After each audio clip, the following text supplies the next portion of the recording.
Bueno, muy bien, Albino, seguimos entonces analizando, desgranando lo que ha dejado esta presentación de listas y lo que se viene para las próximas semanas en cuanto al tema de las primarias abiertas y simultáneas y obligatorias en la provincia de Buenos Aires, con más representantes de fuerzas políticas. Exactamente, en este caso de la octava sección electoral, la ciudad de La Plata. A propósito, vamos a preguntarle si algún día dejará de ser solo La Plata la octava sección electoral. Se debatió mucho ese proyecto. Hay un proyecto que está interviniendo el hombre que nos visita aquí. Exactamente, es el diputado provincial Gabriel Bruera. ¿Cómo le va, Gabriel? Gracias. Bien, un gusto saludarlo. Para sacar esa duda, ¿algún día dejará de ser solo La Plata la región capital, digamos, la octava sección electoral? Sí, yo creo que va a ser en breve una sección ampliada, integrando a los municipios vecinos de la ciudad de La Plata, integrar la verdadera región capital, que funciona como una verdadera región, y creo que además la reforma política que se viene en los próximos años es integrar regionalmente a la provincia de Buenos Aires, que es enorme y que tiene, bueno, naturales uniones de vecinos, distritos y partidos que hacen que, bueno, corran la suerte común muchos de los municipios de la provincia de Buenos Aires. En nuestro caso, la región capital es una región que ya trabaja el tema en común, el tema de la basura, el tema hidráulico, que trabaja el tema del transporte, el turismo, de manera común, y me parece a mí que falta un salto cualitativo en lo político para que haya una región capital desde lo político. Ahora, en ese caso hay que ampliar la representatividad también, porque exactamente, si no, los espacios van a ser pocos. Bueno, ahí está la discusión. Hay quienes dicen que para hacer esta integración necesitamos que haya alguna ampliación de la representación. Nosotros estamos en esa línea, eso es lo que dice mi proyecto, el que presentamos en la Cámara de Diputados, pero que además se debatió en el foro de la región capital en el Senado, con todos los intendentes, con todos los concejales, con todas las instituciones, con las organizaciones empresarias, gremiales, que dieron su opinión, incluso jurídicas, y que en su enorme mayoría estaban de acuerdo en que esto se lleve adelante. Y bueno, hay quienes dicen desde algunos sectores políticos que bueno, lo que están de acuerdo con el proyecto pero no quieren ampliar la representación, y a mí me parece que eso es injusto para una ampliación, una cantidad de habitantes que supera el millón, ¿no?, de vecinos. Diputado, volvemos al tema de las PASO, la conformación de las listas. En algún momento se habló de que en la Casa Rosada, o sea, el Frente para la Victoria, o Cristina Fernández de Kirchner más concretamente, o por lo menos el cristinismo, no iba a aceptar el apellido Bruera en las próximas elecciones, por lo menos encabezando nóminas, y bueno, y ahí está, usted va a ser candidato a concejal. ¿Qué pasó? ¿Qué cambió? ¿O cómo ven ustedes, cómo leen esta situación, si es que en algún momento hubo esa prescripción, digamos? No, por supuesto que eso no existió. Tal es así que está demostrado en los hechos. Yo encabezo la nómina de concejales en la ciudad de La Plata, y Valeria Mendolara, que es una dirigente de nuestro espacio, nuestra actual presidenta del bloque de concejales, va a ser candidata a diputada, encabezando la lista de diputados del Frente para la Victoria. Y tiene que ver con que nosotros venimos representando al Frente para la Victoria ya por cuarta vez consecutiva y de manera exitosa, con lo cual creo que la decisión de la presidenta y del grupo que la rodea en los temas políticos ha primado esta decisión de que hemos representado muy bien al Frente para la Victoria en las últimas cuatro elecciones. Sí, es cierto que quedó demostrado, digamos, que representantes del bruerismo, porque a Mendolara lo es, que va a encabezar la lista en la seccional, y usted naturalmente, se quedaron con las cabezas de las candidaturas seccionales y municipales. Ahora, lo que se decía es que usted tenía aspiraciones de revalidar el cargo en la Cámara de Diputados y que por lo menos le habían vetado su nombre en la Cámara de Diputados. Nada de eso pasó. Esto tiene que ver con una decisión del intendente, fundamentalmente, de que me propuso para candidato a concejal y no para diputado, porque me quiere más cerca del Ejecutivo Municipal, me quiere más cerca de la gente. No hay nada más cercano a la gente que ser concejal, y eso es lo que nos motivó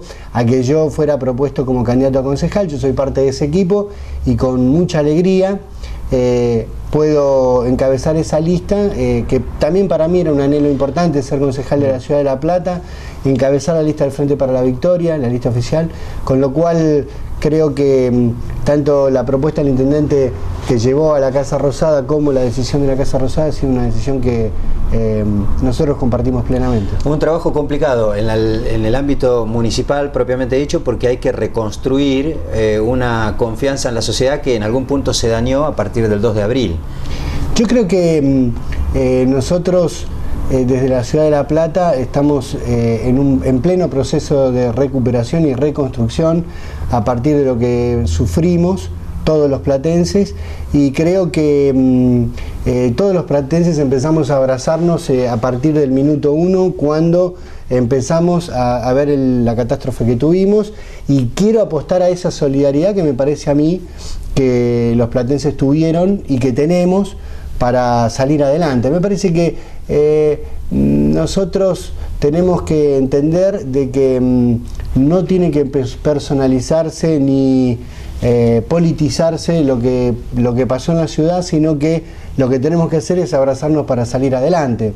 Creo que estamos en esa línea y creo que los vecinos de la Ciudad de La Plata tienen bien claro que somos los que estamos al lado de la gente para reconstruir esta ciudad como lo hicimos siempre, ¿no? Sí, de todas maneras convengamos que hubo una especie de cambio de ánimo en la población, naturalmente, y que uno, digamos, el vecino o tal vez el votante pueda llegar a pensar a la hora de la participación democrática que alguna de estas personas que está o a quien va a elegir puede llegar a tener mayor o menor responsabilidad en lo que pasó el 2 de abril. En eso también ustedes han pensado cómo trabajarlo, cómo tratar de revertir esa situación. No, yo creo que obviamente la ciudadanía entera, todos sufrimos un problema muy grave en la ciudad, pero me parece a mí que no tiene que ver con el tema de la participación política.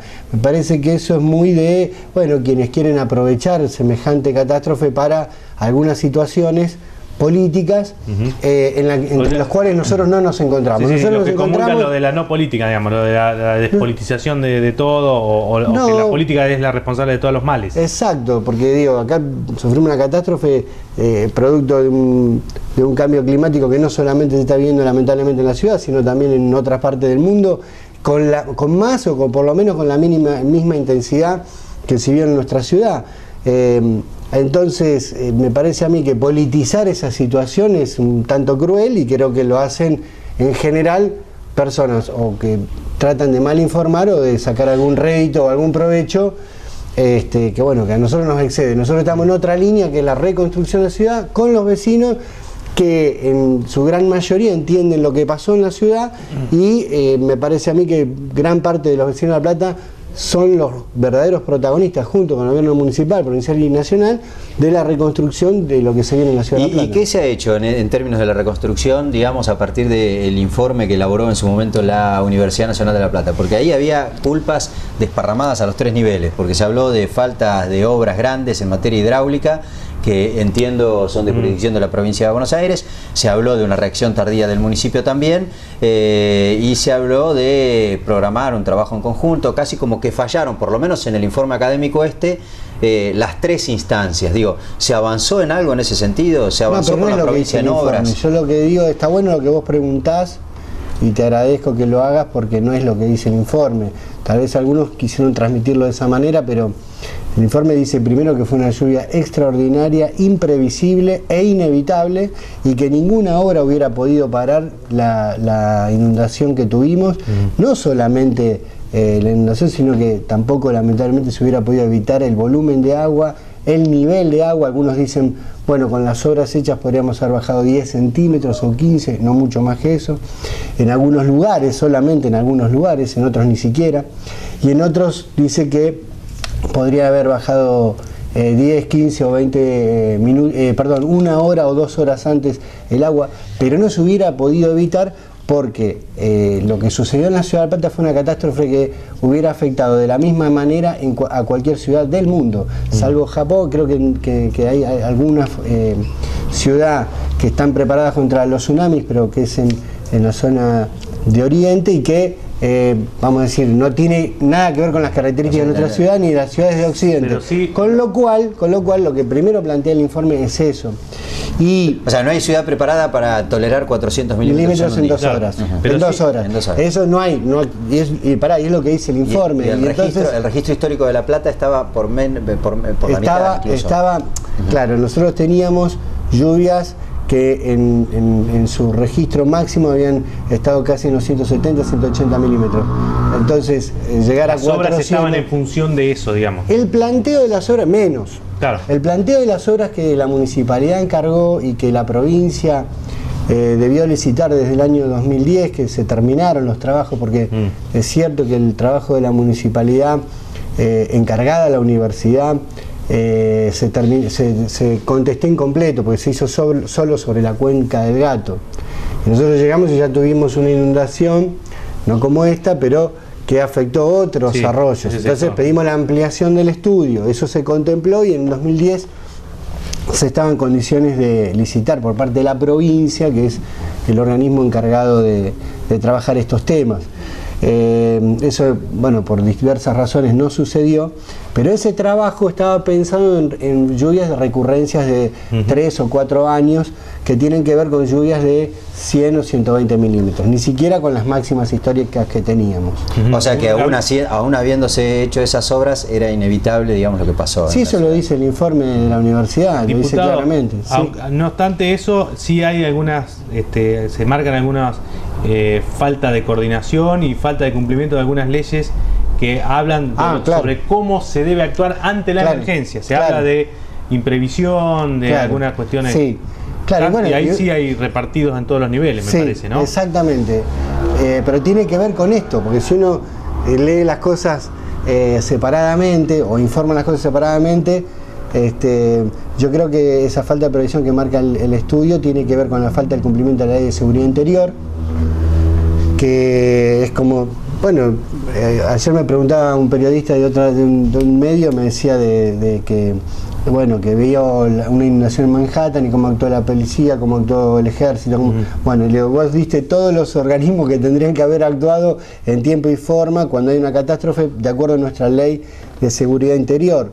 Pero también es cierto pero que... acá había un protocolo que no se terminó de cumplir. Exactamente. Entonces, nosotros lo que decimos es lo siguiente, ahí hay dos cosas que fallaron. Primero es que no se anunció la tormenta, porque cuando hay una catástrofe, para que los organismos reaccionen y se pueda preparar y se pueda coordinar, tiene que haber un anuncio, como pasa ahora con, qué sé yo, con el volcán en el sur, donde, bueno, se prevé que hay un problema climático importante o una catástrofe por venir, entonces se evacúa, etcétera, etcétera. Ahora, cuando no te avisan, cuando vos no sabés y cuando vos te das cuenta a partir del momento en que empieza a llover, es difícil preparar una reacción de este tipo. Así que bueno, yo creo que ese tipo de cuestiones, lamentablemente se hablaron muchas cosas. Yo agradezco las preguntas porque me parece que está bueno aclarar y me parece que también tenemos que mirar para adelante.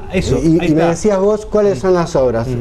Bien, nosotros desde el año 2008 que venimos previendo una serie de obras de corto, mediano y largo plazo en materia hidráulica. Siempre de largo plazo tienen que ver con este estudio que para nosotros se perfeccionó en el 2010 y que creo que pasado mañana se va a votar en la legislatura el endeudamiento, pero fundamentalmente el financiamiento para hacerlas, porque lo que pasó del 2010 hasta acá no es que nosotros no previmos la situación, sino que la provincia por ahí no contaba con los recursos para hacerlo.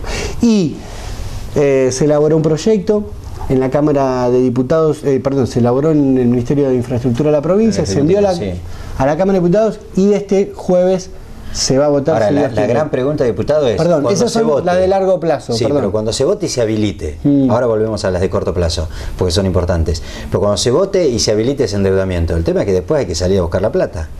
Y eso demora, o hay acceso al crédito como para tener ese... El mecanismo de financiamiento es muy similar al de la Ruta 6 y ha sido exitoso. Y cuando votamos la Ruta 6 me hacían la misma pregunta. Ese mecanismo de endeudamiento, de financiamiento, hay que salir a buscar la plata. Y realmente la Ruta 6 finalmente se licitó y se está haciendo.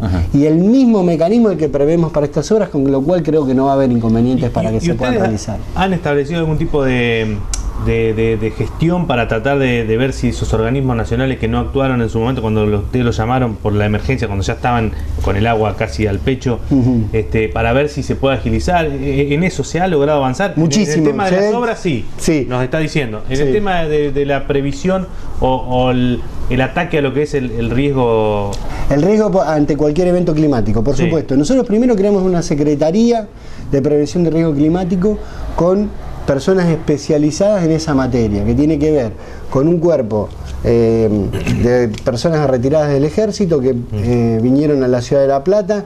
De todos los grupos que nosotros atendimos nos parecieron los más preparados, los más capacitados. Se hizo una convocatoria a partir de ese grupo a otras entidades. Se han trabajado compañeros con Cruz Roja, con Boy Scout, con todas las organizaciones no gubernamentales que trabajan en este sentido, y se ha conformado un nuevo cuerpo de prevención de riesgo climático que, independientemente de cómo reaccionen los gobiernos provinciales o nacionales, nosotros podemos... Hay un colchón, digamos. Claro, nosotros podemos actuar rápidamente y por lo menos prever, no solamente cuando hablamos de riesgo climático estamos hablando de lluvias también.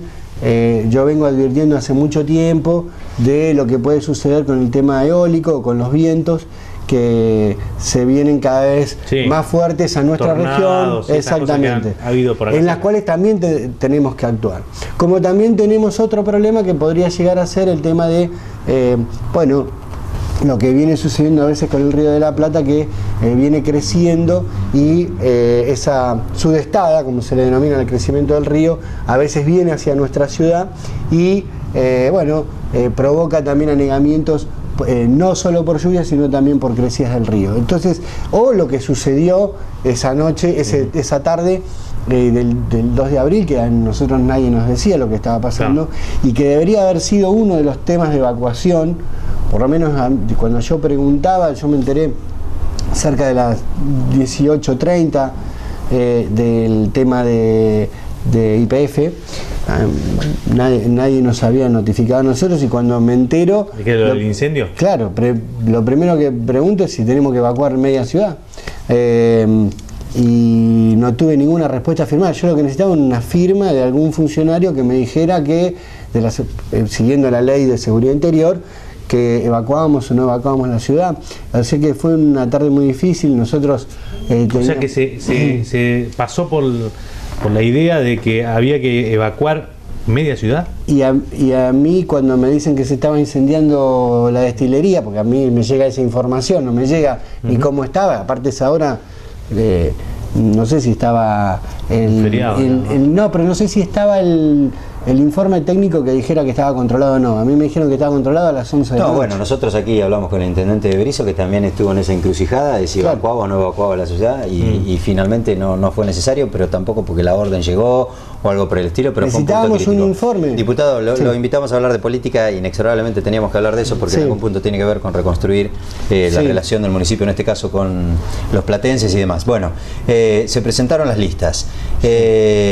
El bruerismo, otra vez, digamos, con el Frente para la Victoria, con el oficialismo y demás. ¿Cómo analiza usted el mapa político que se ha conformado a partir del lanzamiento de la figura de Sergio Massa, digamos, para competir en la provincia de Buenos Aires?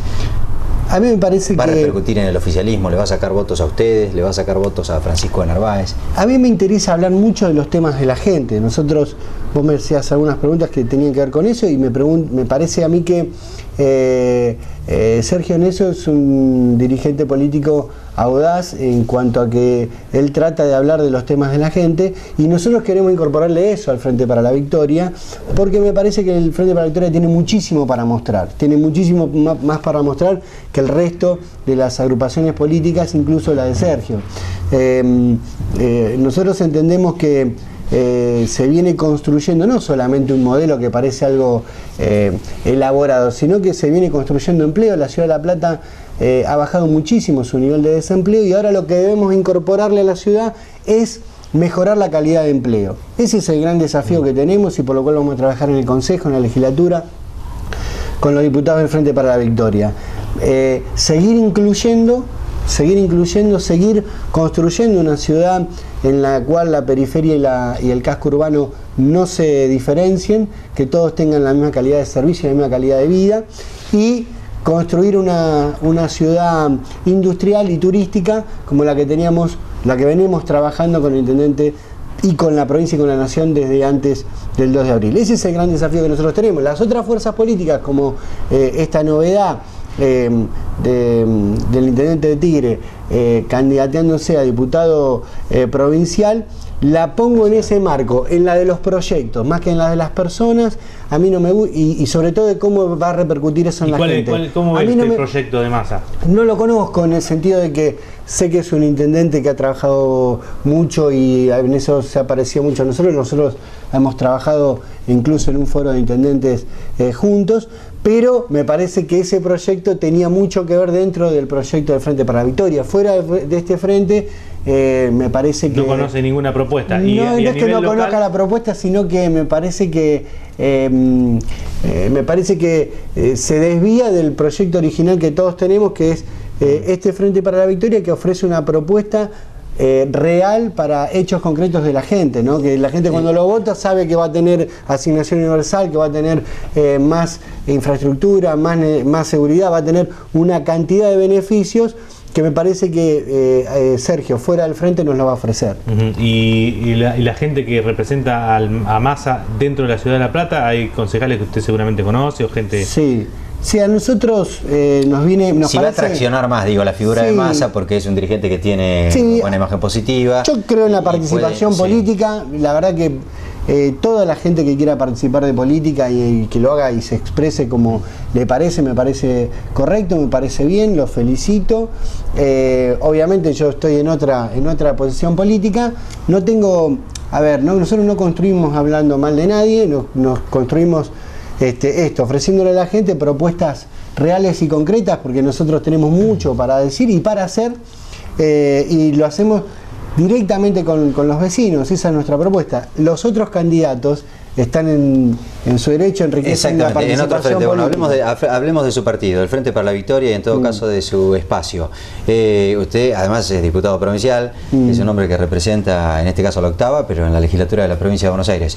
Scioli no lo dice públicamente, pero lo han dicho algunos de sus colegas que se referencian en Scioli. Quedó medio molesto, sobre todo porque no pudo meter candidatos propios en las listas seccionales. ¿Usted cree que se le puede complicar la gobernabilidad a Scioli en la provincia de Buenos Aires en los próximos 2 años? Yo creo que la gobernabilidad en la provincia de Buenos Aires siempre estuvo garantizada. No creo que haya ningún inconveniente para adelante. Nuestros diputados, los que nosotros estamos ofreciendo desde la octava o desde la capital de la provincia, son todos diputados que van a contribuir con la gobernabilidad, y me parece que hacia adelante la gobernabilidad está garantizada, y que además yo creo que el gobernador, si bien hay a veces algunas tirantes y demás, ¿usted creyó alguna vez que Scioli podía pegar el salto? Sobre todo en los últimos días, cuando se especulaba con que se iba, que rompía, molesto porque no le daban lugares o algo por el estilo. No, porque nosotros la verdad que lo tenemos bastante cerca al gobernador, no solamente en La Plata, sino que en la legislatura también hay un ida y vuelta muy asiduo, y nosotros sabemos bien que el gobernador, por más que a veces proteste o su equipo o su grupo, a veces participen de la disputa lógica de la política, él se encuentra a gusto en el modelo del Frente para la Victoria. Diputado Gabriel Borrera, muchísimas gracias por haber venido. Muchísimas gracias. Bueno, ahí estaba entonces un hombre que va a revalidar sus títulos en estas elecciones, ya está allí, aunque no como diputado, sino como concejal. Va a tener más cerca del intendente. Sí, y además va a tener que pelear una interna a nivel local. O semi-interna. O semi-interna, o externa, claro. Con un sector kirchnerista representado en Florencia Saitut, la decana de periodismo. Exactamente. Ya volvemos.